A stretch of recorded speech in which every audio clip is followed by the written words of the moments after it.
Hey everyone, so I wanted to do a quick deck tech for Florian. I was able to play Florian in our 78-man Pro Quest and got him all the way to top 4. I actually ended up conceding in the top 4 match against a teammate, primarily because I really didn't want to win. I just wanted the overcrowded CF and I just wanted the swing big EA, and I wanted to keep playing more Pro Quests. I just wanted to share with you my thoughts on the hero, what this is about him that I like, and the tech that I use against different heroes. I'll start with some of my favorite cards and why you want to play Florian in the first place. Of course, we have Felling the Crowns, one of the most powerful cards in the game. This one is the Creator Cold Foil Edition. Really nice looking card. We have Plow Under. These are the other of the Decompose cards. We have 3 Rootbound Carapaces and 2 yellows. So those are like the Decompose cards in the main deck. Take note that we do have Cadaverous Stillings in the sideboard, which I'll talk about in a bit.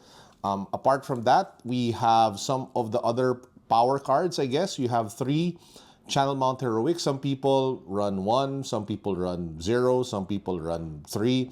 I just like the running 3 Channel Mounts and running 3 Channel Millennium Trees. It's just so much fun. There were several instances where I was able to pitch stack having like a Channel Millennium Tree, then drawing a Channel Mount Heroic into a Felling the Crown or a Plow Under, some of which I posted on X, which got a lot of really interesting reactions. But anyway, I love having those like buffs, those trees and those mountains, so I keep 3 of each. We have 3 Command and Conquers, obviously.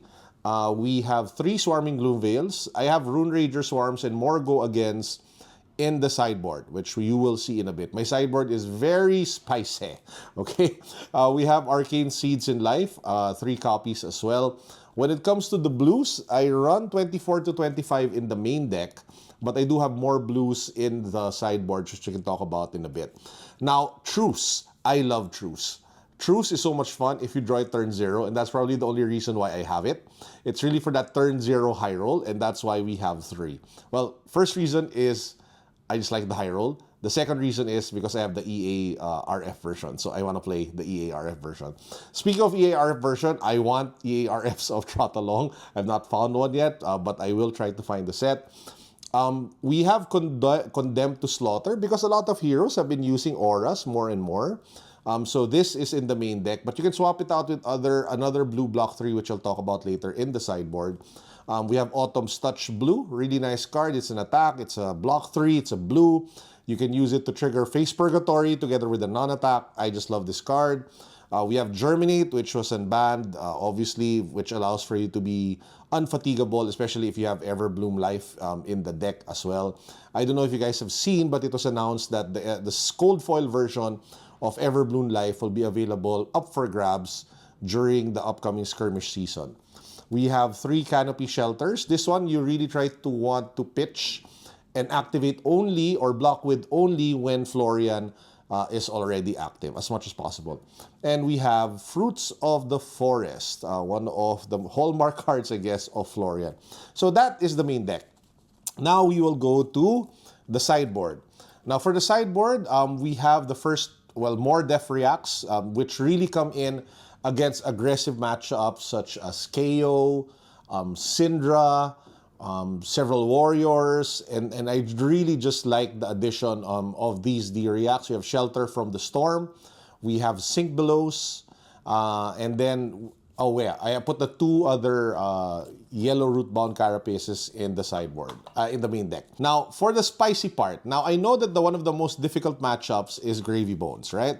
And Gravy Bones can be really annoying because of the multitude of allies that he's able to put on board, making it very difficult for Florian to clear the board.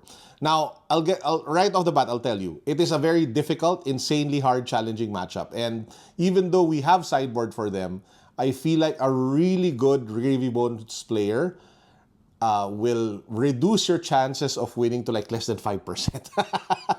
Especially if they're teched against Florian. I will not share the tech of Gravy Bones into Florian, like the super Florian hate, just because I don't want it to be popular because I like playing Florian. But anyway, so this deck has a total of 17 Go Again attacks. So in the main deck, I think I showed you, what did I show? I showed you Swarming Gloom Veil. Now, this is 3.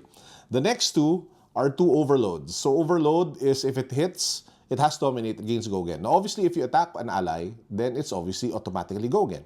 And this one also has a 2 block, it's a 0 cost. And if you're trying to close out games, there have been scenarios where I was able to do like a double channel mount and then attack for overload. So that's 9 dominate, which is crazy. But anyway, so you have overloads. We have 3 enlightened strikes. Again, more go again. We have 3 Rune Rager swarms in red. Go again. I put in 2 Scar for a Scar, 3 Scar for a Cars. I think this should just be 2. I'm not, oh wait, yeah, this is 3. This is 3 Scar for a Scars. And then we have 3 blue Rune Rager Swarms.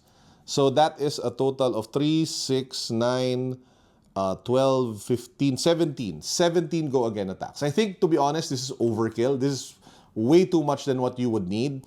I think you can probably do away with probably taking out 2, maybe the 2 overloads. Just because I feel like this is really overkill. I mean, this is too much. You can put in either, I don't know, more D-Reacts or, not D-Reacts, or maybe Gravekeeping or Blanche, depending how bad or how many Gravy players you have back in your local meta. I am thinking of putting in Blanche instead of the overloads. But yeah, that is 17 Def-Reacts, 17 go against. Have I ever beaten Gravy Bones with this list? Yes, I think I beat 1 or 2 during the ProQuest. Then I was able to, I just recently came from an armory wherein I beat back-to-back 2 Gravy Bones as well. So it is possible, but it is very hard. It is incredibly challenging, but I think it is doable, especially if the Gravy Bones player is not like super familiar or super tech into the Florian matchup. Now, specific for Gravy Bones, what you want to side out are the Condemned to Slaughters, the blue ones, which brings down the core main deck to around 42, I think.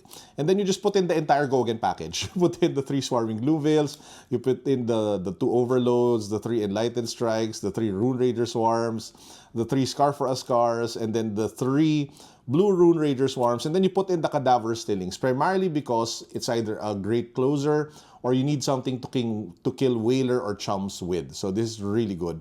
And then everything else is the same.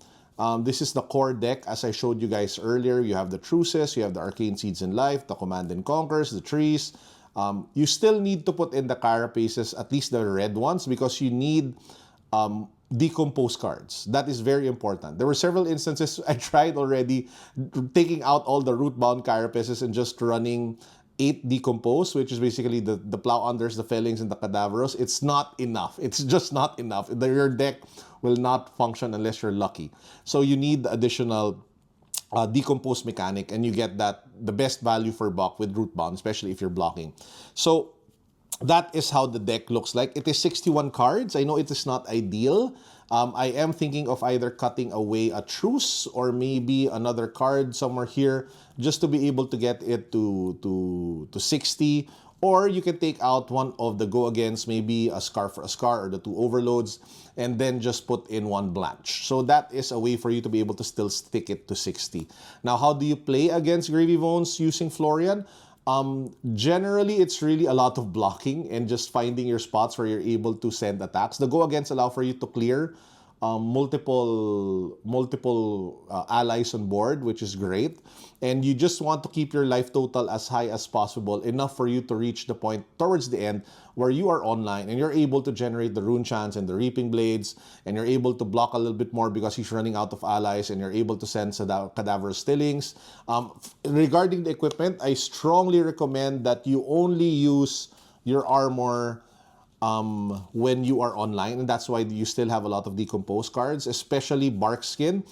This comes in really clutch against Conqueror of the High Seas or Face Purgatory if you are again blocking Conqueror of the High Seas. So try to reserve your equipment for that. Everything else you can throw your cards. So that's how I usually play Florian, specifically into Gravy Bones. And again, it is not like a really good win rate, but it is winnable. Again, so that I just wanted to underscore that. Okay, now how about Cindra, which is another difficult matchup. So I faced a couple of Cindras. I won most of my matches in the Pro Quests and my side event games. So what do you put in? The defensive package. You have the Rootbound Carapaces, the Shelters, the Sink Belows, those are your primary defensive cards. You put them in together in the main deck.